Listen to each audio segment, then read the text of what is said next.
You are 34 years old, sitting in a cubicle on the 78th floor. It is a Tuesday. The sky outside is the kind of blue people call perfect. You work for an insurance firm, nothing dramatic, numbers, spreadsheets, coffee. Your coworker Dana leans over the partition, laughing about something from the weekend. You have ordinary plans tonight, dinner with your wife, maybe a movie. You have worked in this building for 6 years. You know its rhythms. At 8:46, the building shakes. Not an earthquake, something sharper, something that comes from one direction and stops. You look up. Black smoke is pouring from the tower beside yours. Someone says it was a small plane, an accident. A terrible accident. Papers are falling past your window. At first, you think they are birds. The building intercom crackles. A calm voice tells you Building 2 is secure. Return to your desks, it says. There is no need to evacuate. Most people obey. You do not. Dana asks where you're going. You say, you just need air. You walk toward the stairwell door.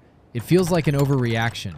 You go anyway. The stairwell is nearly empty. Fluorescent lights hum overhead. Floor 77. Floor 76. Your footsteps echo louder than they should. A woman named Carol joins you at floor 74.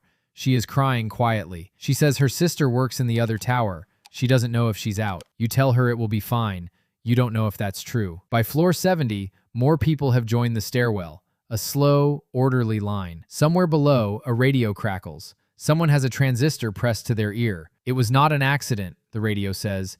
It was a plane. Deliberate. The word deliberate moves through the stairwell like cold water. You keep moving. There is nothing else to do with your legs but move them. At floor 60, the line stops. Word passes back that firefighters are coming up. You press yourself against the wall to let them pass. The first firefighter climbs into view. Full gear, air tank, axe on his belt. He is sweating already, and he has 60 more floors to climb. You want to tell him to turn around. Nobody says it out loud. More follow him. Each one carrying 60, 80 pounds of equipment. A young firefighter near the back stumbles. You catch his arm without thinking. He nods, thanks. No time for words. He keeps climbing. At floor 44, the crowd has grown to hundreds. The stairwell feels smaller. You hear someone behind you say, the north tower is still standing. Good sign. At 9:03, the floor tilts sideways beneath your feet. The sound arrives a half second after the shaking. A deep, tearing boom. Plane 2 has hit your building. Floors 77 through 85, not far above you. The lights go out for 3 seconds, then flicker back on. Dust and debris rain down the stairwell from somewhere far above. Carol grabs your sleeve. Her nails dig into the fabric. For a moment, nobody moves. Then someone shouts, keep going, keep going. You run now, not walk. The stairwell fills with the sound of feet. Somewhere above you, on the floors you left 20 minutes ago, people are trapped. You do not know this yet. You only know you must not stop. Floor 30, floor 20. The air grows thick with dust and the smell of jet fuel. More firefighters pass you, still climbing, still calm, still saying, keep moving, folks. One of them stops directly in front of you. His name tag reads Reyes. He looks about your age. He asks if you're hurt. You say no. He nods, relieved. For 1 second, the stairwell around you seems to disappear. He pulls a small laminated card from his jacket pocket. It has his name, his firehouse number, and a phone number written on the back. If anything happens, he says, call this and tell them Danny Reyes said hello. You try to hand it back. He closes your fingers around it instead. He smiles like this is a normal request.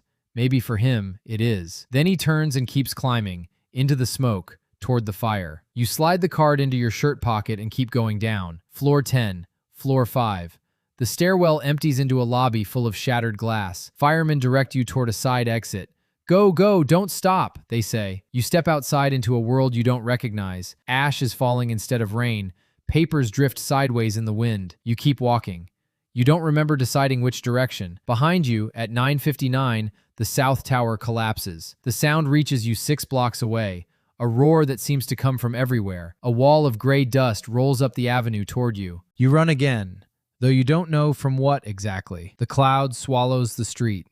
For a moment, there is no color left in the world. You duck into a doorway.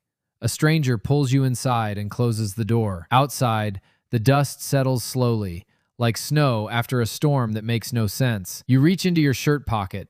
The card is still there. You do not know yet that Engine 33, Ladder 9 lost 12 men that morning. You do not know if Danny Reyes made it out. For 3 days, you cannot bring yourself to call the number. Your wife asks what's wrong. You say you're just tired. On the 4th day, you finally dial. A woman answers. Her voice already sounds like she has answered this call before. You ask for Danny Reyes.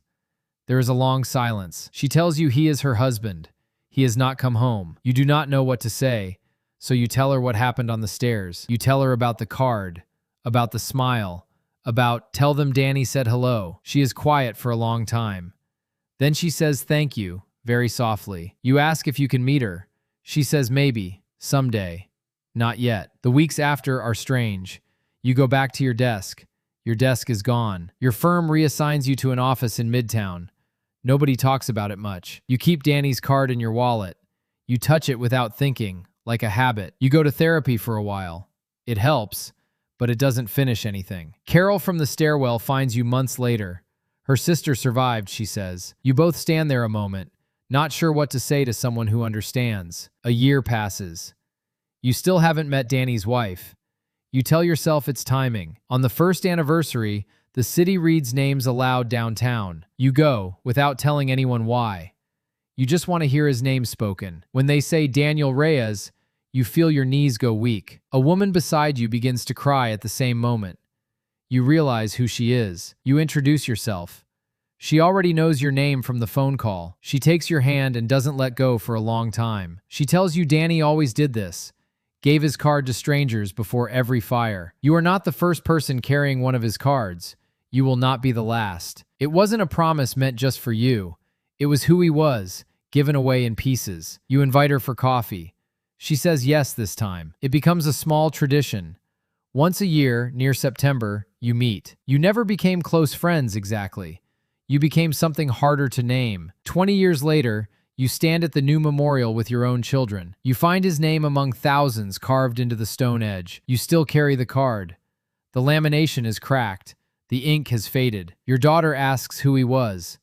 You kneel down to answer her properly. You tell her he ran up when everyone else was running down. You place the card gently against the stone, just for a moment, then take it back. You realize the card was never really about being saved. It was about being told by a stranger that you mattered enough to be found.